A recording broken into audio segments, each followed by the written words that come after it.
Sejam bem-vindos a mais um podcast da Sociedade Portuguesa dos Farmacêuticos dos Cuidados de Saúde, SPFCS, sobre o tema farmacovigilância, a sua importância para a segurança dos doentes, inserido no primeiro curso intensivo da Sociedade sobre hemoderivados. Temos hoje connosco o Dr. João Paulo Fernandes, farmacêutico, trabalha no Infarmed, mas já foi farmacêutico comunitário. É membro da Sociedade. Seja muito bem-vindo. Obrigado. E vou-lhe começar a perguntar exatamente isso. Já esteve de dois lados da barricada. Gostava que me falasse do que era quando era farmacêutico comunitário e agora como é do Infarmed, os dois lados que nós conhecemos só um, o colega conhece os dois. Claro, uma ótima pergunta. Obrigado, primeiro de tudo, por me ter aqui. Trabalhei uma década em farmácia comunitária e foi apaixonante. Por acaso, é uma área que eu gosto bastante, ou seja, o atendimento ao público, de saber que podemos fazer a diferença num momento na vida daquela pessoa. Mas eu acho que quem nunca trabalhou durante um período longo não compreende o quão exigente é.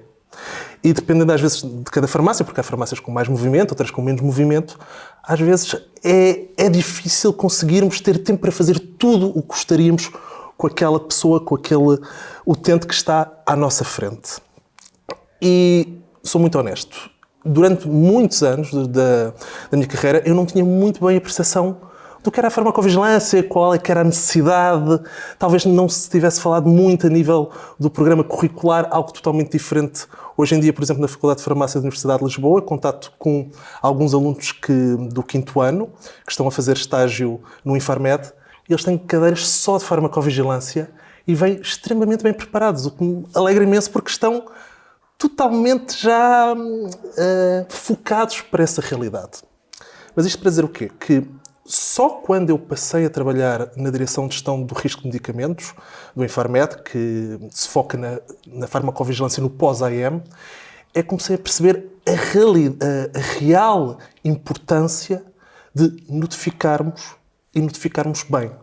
Mas também percebi que às vezes é difícil nós pedirmos aos colegas que estão nas farmácias comunitárias, nas farmácias hospitalares para o fazer, porque o tempo é reduzido, porque há muitas coisas que têm que ser feitas e como a notificação não tem um retorno logo imediato, é uma coisa que é preciso tempo para às vezes vivermos um retorno, eu compreendo porque é que às vezes as pessoas não aderem tanto, mas é necessário insistirmos nisso.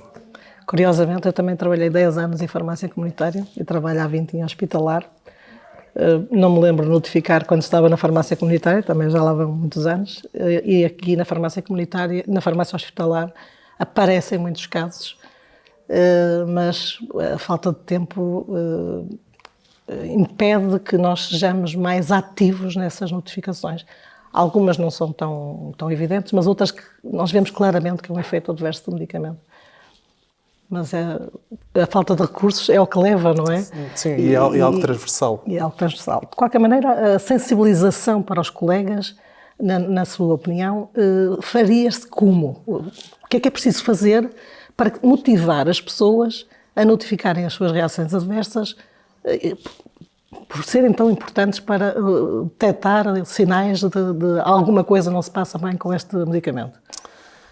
É uma ótima pergunta e eu acho que aqui nós temos de ver, eu acho que temos de chegar a um ponto de equilíbrio, a um meio termo, ou seja, eu falo pela direção onde eu trabalho, talvez pelo Infarmed, nós temos de perceber melhor a realidade dos colegas e os colegas também têm de chegar ao pé de nós, um pouco mais. Conseguirmos chegar ali a um meio termo onde se consiga uma zona de equilíbrio. Mas respondendo mais diretamente à pergunta, eu acho que todos nós, enquanto profissionais de saúde, temos de nos relembrar diariamente, às vezes pode ser difícil com todas as tarefas, mas nós estamos aqui para proteger a saúde pública e para proteger os doentes.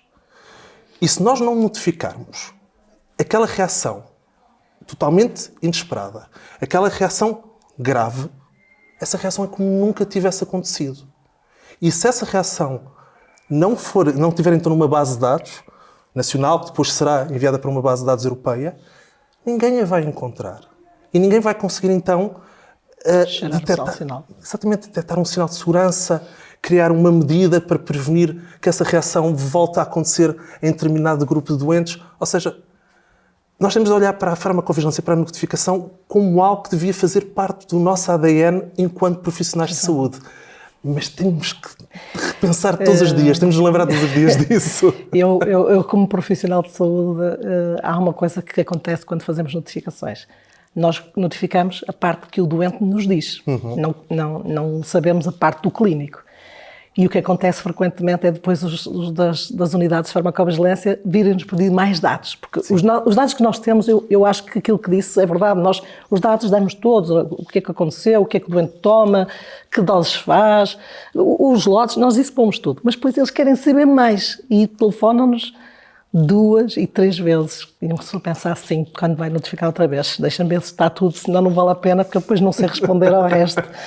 Portanto, eu contra mim falo que também faço isso, mas para incentivar os outros colegas a notificar, eu penso que nós devemos pensar sempre que nós somos agentes de segurança e de agentes de saúde, mais do que segurança, e que o medicamento, que é aquilo que nós habitualmente tratamos, embora agora com conceitos diferentes, eficácia, segurança e qualidade, nesta tríade, a farmacovigilância gera importantes, e nós já temos vários que já foram retirados por esses sinais que geraram, mas, por outro lado, eu, como faço parte de uma comissão de ética, recebemos nos ensaios clínicos as notificações de efeitos adversos. E aquilo, se não for em Portugal, nós, comissão de ética, olhamos para aquilo e dizemos assim, não é nosso, não é nosso, não é nosso, não é nosso.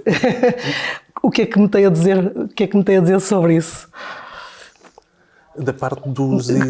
Como é que pronto, passa-se lá fora, já não é connosco. Pois... Até acontecer connosco, não. Pronto. É difícil, não é? É difícil conseguirmos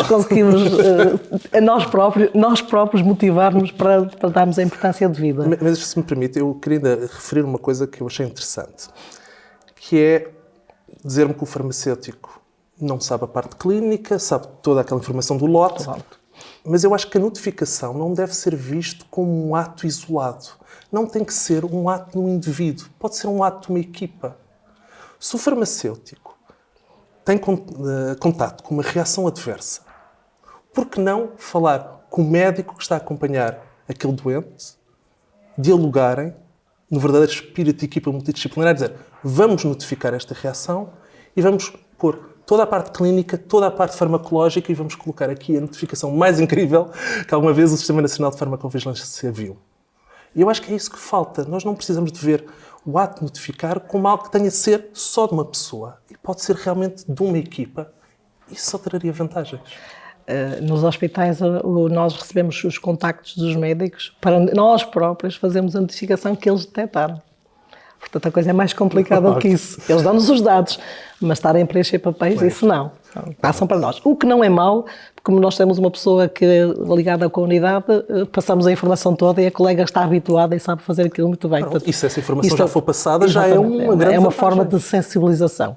Outra coisa que eu gostava de saber é como é que conseguem distinguir as notificações de reação adversas, as que podemos considerar verdadeiras, daquelas que os doentes se queixam sistematicamente. Porque há doentes que se queixam sistematicamente. Se beberem um copo de água têm uma reação adversa. Como é que nós conseguimos, em tempo real, decidir ali, notifico ou não notifico? Isso é uma ótima pergunta. É uma ótima pergunta e eu acho que não há uma resposta clara que eu lhe possa dar uma resposta de preto no branco. Eu acho que o que tem de imperar sempre é o nosso espírito crítico e se houver pelo menos alguma pequena suspeita de que aquela reação que a pessoa está a relatar tem um fundo real e pode ser devido a um medicamento, então vale a pena notificar. Mesmo que a pessoa considere é improvável, mas o improvável não retira que possa existir alguma probabilidade. Sim. Eu acho que tem que ser uma decisão que temos de tomar sempre também depois com a nossa prática, conhecendo a pessoa, mas não é fácil. E isso também é depois um grande problema que temos, mas a farmacovigilância tem uma vantagem, é que as avaliações são sempre normalmente feitas em conjunto de casos. Por isso, há algum caso que possa não corresponder totalmente à realidade acaba também por ficar diluído, e normalmente são casos que também não são tão robustos, não têm tanta informação. Por isso, conseguimos. Outra pergunta que eu lhe gostava de fazer é se agora que as pessoas, o comum cidadão, pode notificar, se aumentaram muito as notificações por estes. E se aumentaram muito, se têm algum doente tipo, ou seja, aquele que notifica sistematicamente, já está na lista negra, este não vale a pena ligar, que é sempre a mesma coisa. Primeiro que tudo, nós não fazemos identificação dos nossos notificadores. Mas tem as iniciais. Sim, mas nós... Sempre. Se foram um nome comprido, este é sempre a mesma coisa. Tem lista negra ou não? Não temos lista negra, nunca poderíamos ter. Queremos que as pessoas notifiquem. Achamos que termos esta possibilidade do cidadão comum notificar é uma grande vantagem, porque cada vez mais os cidadãos estão cientes e estão conscientes e têm mais sensibilidade para a sua saúde e muitas vezes até relatam coisas na notificação que por vezes não dizem ao profissional de saúde, ou porque se esqueceram, porque acharam que não era relevante, ou por vergonha. E temos aqui também uma grande vantagem, é que isto permitiu-nos aproximar às associações de doentes. E esta aproximação das associações de doentes permite trazer notificações de medicamentos com grande interesse, de patologias também que nos interessam e que são muito relevantes, e ter mais notificações com mais qualidade. Por isso, para mim... São bem-vindas. Totalmente bem-vindas. Todas as notificações que vierem por bem, venham. Venham elas.